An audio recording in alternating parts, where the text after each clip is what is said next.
आकाए करीम सल्लल्लाहु अलैहि वसल्लम इरशाद फरमाते हैं कि जो शख्स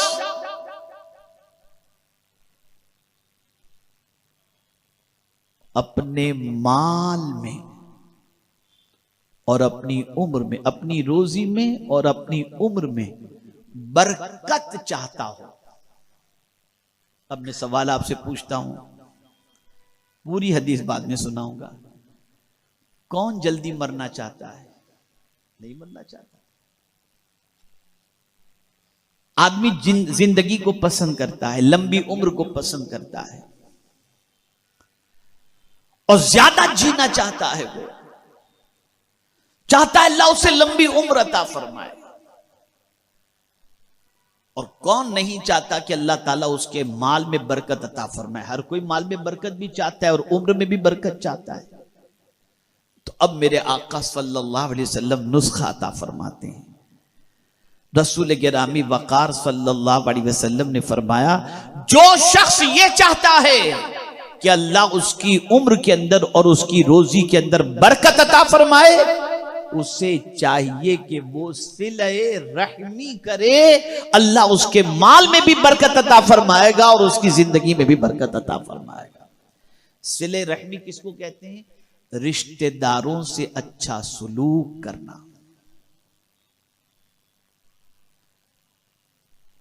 खूनी रिश्तेदारों के साथ अच्छा सुलूक करना, रिश्तेदारों। और मैं आपको पूरे चैलेंज के साथ कहता हूं, जो शख्स भी भाई बहन बीवी बच्चे चचा फूफी खाला मामू ये रिश्तेदारों के साथ अच्छी तरीके से पेश आता होगा, उनका ख्याल रखता होगा, उनके साथ अच्छा सुलूक करता होगा, उसके घर में कभी तंगी आप देख ही नहीं सकते। इसलिए कि पैगंबर रहमत सल्लल्लाहु अलैहि वसल्लम ने फरमा दिया, वो हक है। सिले रहमी करो, अल्लाह उम्र में भी बरकत अता फरमाएगा और रोजी में भी बरकत अता फरमाएगा। मेरे प्यारे आका सल्लल्लाहु ताला अलैहि वसल्लम के प्यारे दीवानों, आज लोग रिश्ता तोड़ने पर जुटे हुए हैं। आज देखें तो भाई बहन का रिश्ता खत्म है, भाई बहन से। और कुछ जालिम ऐसे भी भाई हैं जो बहनों का हक खा जाते हैं। ऐसे भी जालिम, भाई भाई में बातचीत नहीं, भाई बहन में बातचीत नहीं, एक दूसरे के खून के प्यासे बने हुए बैठे हैं। मुझे यहां एक बात याद आ रही है, हमारे उलमा तशरीफ फरमाए, सुनेंगे तो उनको भी हैरत होगी। एक साहब एक फैक्ट्री जो है उसका इफ्तिताह कराना चाहते थे, तो उन्होंने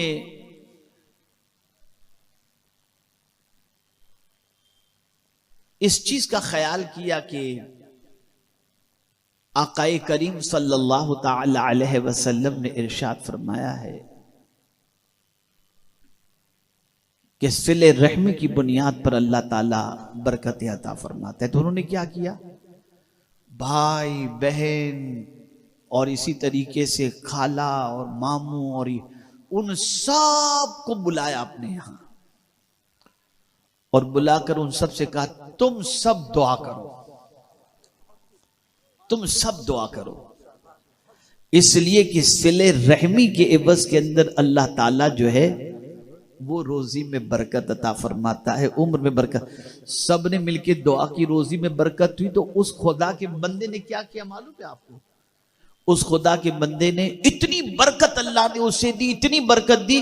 उसने कहा, भाई आप लोगों की दुआओं से अल्लाह ने बरकत अता फरमाई है, सबके बच्चे हम सब मिल करके अब मदीने का सफर करेंगे।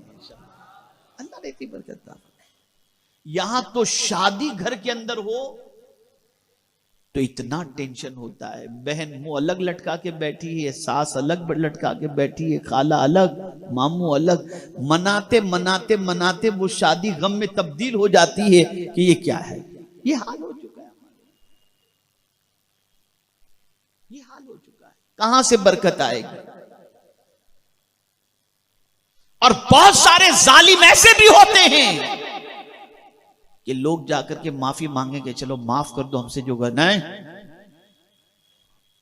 जरूरत पड़ी ना हमारी, आए ना हमारे पास, नहीं माफ करेंगे। सुन ले वो लोग जिनसे कोई माफी मांगने के लिए आए और उसके बाद भी जो माफ नहीं करते, वो सुन लें, कान खोल करके सुन लें। आकाए करीम सल्लल्लाहु अलैहि वसल्लम ने इरशाद फरमाया, अगर कोई शख्स किसी से माफी मांगता है और माफ उससे नहीं किया जाता, यानी सामने वाला जिससे माफी मांगा है वो शख्स उसे माफ नहीं करता, तो माफ न करने वाला कयामत के दिन मेरे हौजे कौसर पर ना आए।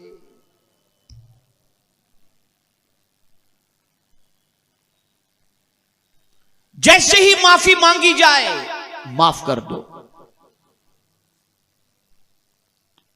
और सुन लें, बहुत सारों के जहन में शैतान ये वसवसा डालता है कि यार माफ करेंगे तो ये समझेगा मैं बुज़दिल हो गया। नहीं, माफ करूंगा तो समझेंगे कि यार मेरी इज्जत कम हो जाएगी, मैं अगर माफ करूं मैं तो छोड़ूंगा नहीं। तो इस सब शैतानी वसवसा है। हुजूर सल्लल्लाहु अलैहि वसल्लम फरमाते हैं, सदका देने से माल कम नहीं होता और माफ करने से इज्जत कम नहीं होती। तुम लोगों को माफ करने में जल्दी करो, खुदा तुम्हें माफ फरमा देगा। खुदा तुम्हें माफ। तो रिश्तों को जोड़ो, अकीदा मुकद्दम, अकीदा मुकद्दम। रिश्तों को जोड़ो, जैसे ही रिश्ते जुड़ेंगे बस अल्लाह रिस्क में फरावानी अता फरमा देगा। अब बात काफी हद तक आपकी समझ में आ चुकी होगी कि रिस्क में तंगी की वजह क्या है और रिस्क की तंगी का इलाज क्या है। अल्लाह का फजल तलाश करो, रोजी कमाने में निकल जाओ, मेहनत करो तुम, और किसी भी हलाल और जायज कारोबार को हिकारत की नजर से न देखो, करो तुम। चाहे फुटपाथ पे पथारा लगाना पड़े लगाओ, लेकिन हलाल रोजी कमाओ। इसकी बरकत यह है कि अल्लाह ताला एक में कई गुना बरकतें अता करेगा। और कभी भी हराम कारोबार की तरफ न जाएं। बस आखिरी बात अर्ज कर दूं, हमारे बहुत सारे ऐसे लोग जो शराब, जुआ, मटके और पता नहीं ड्रग्स वगैरह क्या क्या करते रहते, और फिर क्या कहते हैं मालूम है, वो 2-4 बेवा है ना, उनका घर इसी से तो चलता है, हम उनके घर का खर्चा उठाते हैं। मौलाना कोई ऐसी जायज इनकम तो कहां से लाएंगे कि इनके घर चला सकें, ये पैसे से इतनी इनकम होती है, इनसे घर चलाते हैं, ये लोग कहते हुए दिखाई दे। तो एक सवाल मैं आपसे पूछना चाहता हूं, अल्लाह ने कब आपके जिम्मे ये काम डाला है कि तुम बेवा का घर चलाओ? जिसने पैदा किया है उसका जिम्मा तो उसी के पास है, उसी के पास है।